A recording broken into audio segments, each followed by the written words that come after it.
piano. He used to enjoy soloing. He's actually a pianist. And we had to play all the bass notes, and he'd make sure if we went out of time, you know, he'd had this ruler in front. He used to just bang if we went out of time, or if we hit the wrong note. It was almost like torture, right? Get up behind the piano and we'd just start crying. It's just like, oh no. But thankfully for that now, you know, it's pretty much become our life. I used to line them up, the whole four of them, and get them to sing hymns and Christmas carols, you know, all the easy stuff that you normally know at that age. From then on, we just sort of progressed on to playing in the RSAs and cosy clubs around Whakatāne. We were too young to play, so I had to hide behind the PA speaker and play behind that, and Brad had to hide behind the cymbals because we weren't allowed to play in the pubs, we were too young. That was a hard case. They came home and spoke about a lot of how they felt after the gigs, about what they see while they're up on stage playing their gigs. So it was awesome that they could speak about what they see whilst they were playing at a young age. Well, most of it was about adults, you know, how they look stupid, you know, and intoxicated with alcohol and all of that. They used to laugh about a lot of the adults and their behaviours during their gigs.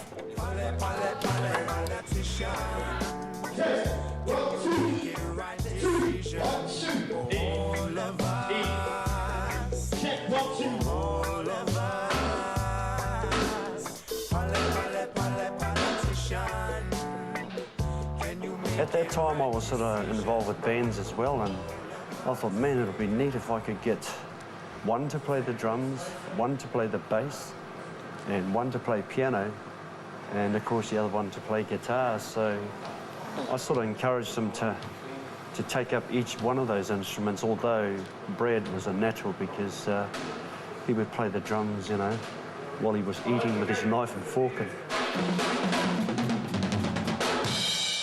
I've played in this bar in Whakatāne pretty much my whole life, with Dad and it. It's really good to come back home and just play to the people you grew up with, you know. So yeah, I'm actually more nervous about this gig than even some of the festivals, which are a lot bigger. It's just, I don't know, just a lot more expectations from friends and family. So yeah, it's good to be home. No wairaka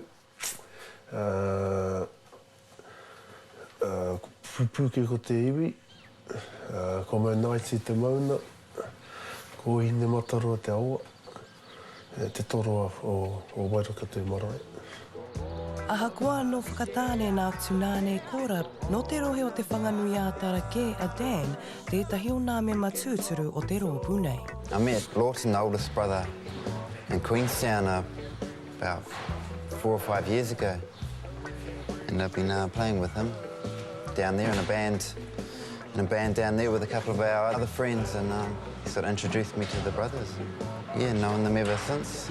Sergeant Joe. We're gonna get him into the joke. Okay. Ko politician te waiata tuatahi I tino puta hei waiata rorotu. A I whakapāhotia puta noa I te motu nei, nā tēnei ka whakamānu tia rātau ki te ao waiata ua o te aroa. It's a bit of a journey, because I've never actually played with Bradley, Francis and Stewie. Only once a year, you know, just used to get together and jam out, but this is our first band we've ever had, and I moved down to Queenstown where I met Daniel McGruer.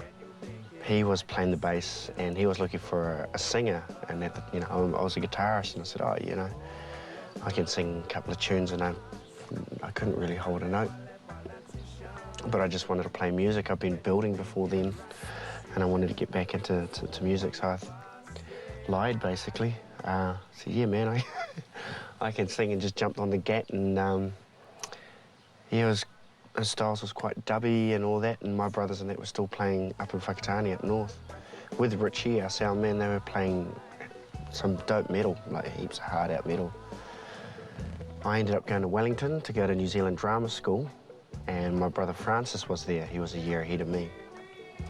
So when I got there with him, I was showing him all the stuff I was doing down south, which was based around dub and funk and Fran was like, oh, you know, that's pretty cool, and because we're both students, him and I were like, right, okay, well, let's go out and play, you know, restaurant music for a meal, and I think it was like $80 each or even $50 each for the whole night. And that was cool as. And this guy came in and goes, oh, have you got a demo and blah, blah, blah. And I said, actually, I do, but it was Dan and I. That was our demo.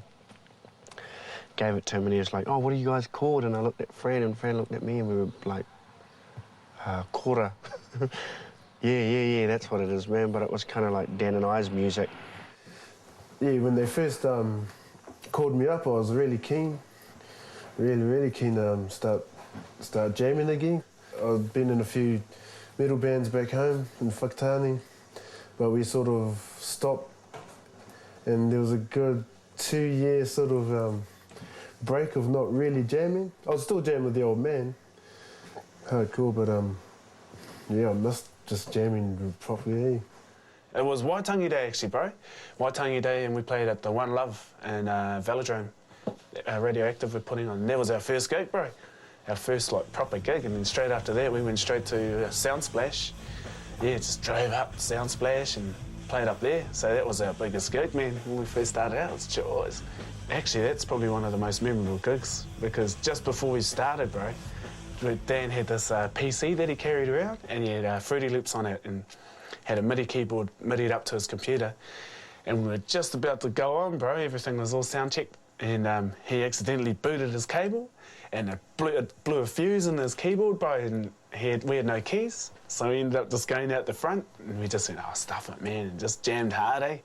That was it. Had no keys for that first gig. And it was primo, bro. But you could hear him, like, trying to restart the computer, and because it was Windows, it would, like, out the front of the PA.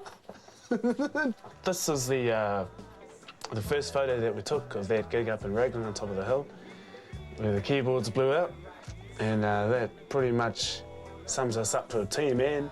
Warriors against the legendary band that's been all over the country. Can you make the right decision? All of us, yeah, all of us. Politician, can you make a right decision?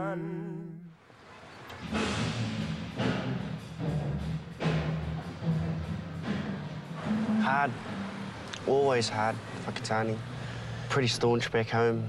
Staunch in the way of if they don't know your music, they don't like you. And of course, we don't have anything out except for our EP.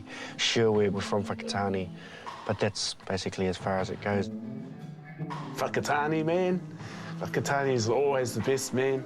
If you get the chance, we only do that once a year, and it's normally around Christmas. And man, I think you need a real big PA system, eh, to try and to overtake the crowd, man. That just.